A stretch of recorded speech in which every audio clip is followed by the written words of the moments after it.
Welcome students. आज हम पढ़ेंगे लामार्क्स थ्योरी, जिसे हम कहते हैं लामार्किज्म। ये जो है थ्योरी प्रेजेंट की थी एक फ्रेंच नेचुरलिस्ट ने, जिसका नाम था जीन बैप्टिस्टे डी लामार्क। ये जो लामार्क था, इसके नाम पर ही थ्योरी का नाम रखा गया। तो लामार्क जो है एक टोपोनिमिस्ट भी था। टोपोनिमिस्ट हमारे पास जो है उनको कहते हैं जो कि एक्सपर्ट होते हैं प्लेसेस के नेम की स्टडी में। इसने एवोल्यूशन पर सबसे पहले बहुत ही जबरदस्त काम किया था और एक बुक बनाई थी जिसे हम कहते हैं फिलोसफी जोलॉजी, या फिर इसे जियोलॉजिकल फिलोसफी भी कहते हैं। तो ये बुक इसने 1809 में पब्लिश की। इसकी जो थ्योरी थी उसके दो मेन पॉइंट्स थे। पहला था concept of use and miss use, और दूसरा था inheritance of acquired characters. Concept of use और मिस यूज में ये है कि अगर कोई ऑर्गन ज्यादा यूज हो रहा है, अगर कोई ऑर्गेनिज्म अपने किसी स्पेसिफिक ऑर्गन को ज्यादा यूज कर रहा है, तो वो जो ऑर्गन है वो हाइपरट्रॉफी में चला जाता है, वो बिगर हो जाता है और स्ट्रॉन्गर हो जाता है। और अगर वही ऑर्गेनिज्म किसी और ऑर्गन को जो है कम यूज कर रहे हैं, तो वो जो ऑर्गन है वो हाइपरट्रॉफी में चली जाती है, और इस तरह से वो स्मॉलर होती है और वीकर होती जाती है, और फाइनली जो है वो क्या होती है, डिसअपियर हो जाती है। और दूसरा क्या है, इनहेरिटेंस ऑफ एक्वायर्ड कैरेक्टर्स। ये क्या होता है कि जो ऑर्गेनिजम्स फ्रीक्वेंटली मतलब मुसलसल यूज कर रहे होते हैं, वो जो है ये पास करते हैं अपनी नेक्स्ट जनरेशन को, मतलब अपने ऑफस्प्रिंग्स को। जो पेरेंटल ऑर्गन है जो कि फ्रीक्वेंटली यूज हो रहा है, वो जो है चला जाता है नेक्स्ट जनरेशन में। तो इसकी वजह से इनहेरिटेंस मीन इनहेरिट करना ऑफ एक्वायर्ड कैरेक्टर, वो कैरेक्टर जो इन्होंने अक्वायर किया, ज्यादा यूज किया, और वो जो है पास हुआ, इनहेरिट हुआ नेक्स्ट जनरेशन में। पॉइंट्स की वजह से इसकी जो थ्योरी थी वो क्या हुई, फेल हो गई। अब हम देखते हैं उन एग्जांपल्स को जो कि सपोर्ट करती है इस थ्योरी को, लामार्किज्म को। सबसे पहले है एवोल्यूशन ऑफ जिराफ। हमारे पास जो जिराफ के एंसेस्टर्स थे, वो जो है ब्राउज करते थे या फिर फीड करते थे सरफेस वेजिटेशन पर, क्योंकि उनकी शॉर्ट नेक्स थी और शॉर्ट फोर लिम्स। मोस्टली जो है फोर लिम्स ही होते हैं, क्योंकि उनके फोर लिम्स थोड़े से लेंथ में बड़े होते हैं as compare to hind limbs. तो शॉर्ट नेक्स और शॉर्ट फोर लिम्स थी इनकी। ये ब्राउज करते थे सरफेस वेजिटेशन, लेकिन with the passage of time जो ये सरफेस वेजिटेशन थी ये कम होने लगी। मतलब जो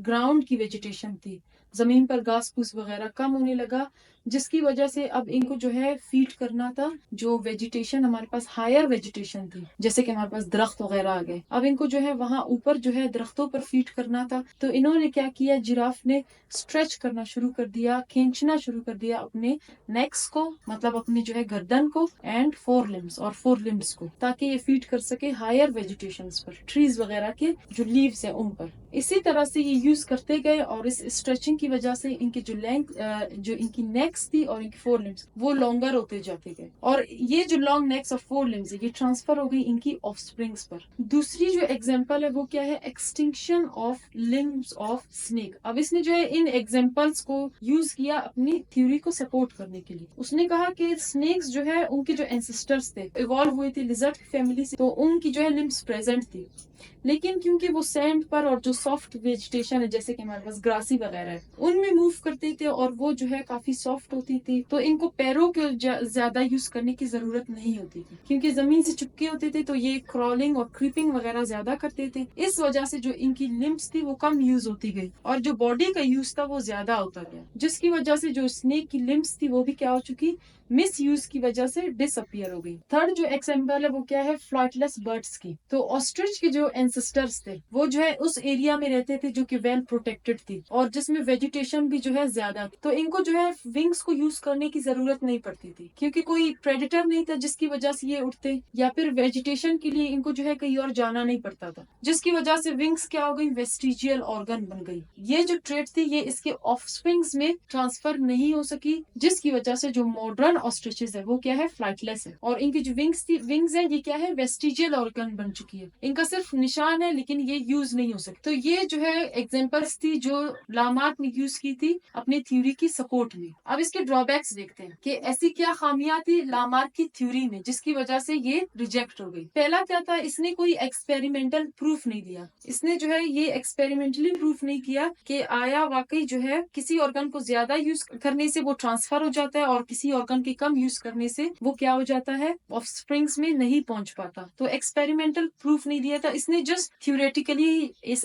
इन एग्जांपल्स के थ्रू एक्सप्लेन किया था। नेक्स्ट ड्रॉबैक क्या था कि ऑर्गन रिक्वायरमेंट पर जो है बॉडी उस ऑर्गन को डेवलप नहीं करती। फॉर एग्जाम्पल अगर हमें अभी विंग्स की जरूरत है, तो ऐसा नहीं होगा कि हमारी जो नेक्स्ट जनरेशन आएंगी या फिर हमें खुद जो है वो ऑर्गन्स क्या हो जाए, यानी कि विंग्स क्या हो जाए, डेवलप हो जाए। तो ये सेकंड इसका क्या था, ड्रॉबैक था, सेकंड पॉइंट था। थर्ड पॉइंट क्या है कि ये जरूरी नहीं है, it is not necessary that acquired characters transfer to the next generation. acquired characters कौन सी होती है, जो कि ऑर्गेनिज्म इन्वायरमेंट की रिस्पॉन्स में डेवलप करती है। तो अगर कोई ऑर्गेनिज्म ने डेवलप भी कर दिया इन्वायरमेंट के रिस्पॉन्स में, ये जरूरी नहीं कि वो नेक्स्ट जनरेशन में ट्रांसफर हो सके। फॉर एग्जाम्पल जो लेडीज होती है वो अपने जो है नोज को और ईयर्स को क्या करती है, पियर्सिंग करवाती है, पियर्स करती है। कोई भी ऐसा जो है उनका जो नेक्स्ट जनरेशन होगा, ऑफस्प्रिंग होगा, उसमें ऐसा कभी नहीं हुआ कि जो ऑफस्प्रिंग है उसमें ईयर्स और नोज जो है पहले से ही क्या हो, पियर्स हो। तो ये इसकी जो है बेस्ट एग्जाम्पल है, इसको रिजेक्ट करने। फिर इस थ्योरी को जो है डिसप्रूव किया ऑगस्ट विजमैन ने 1880s में,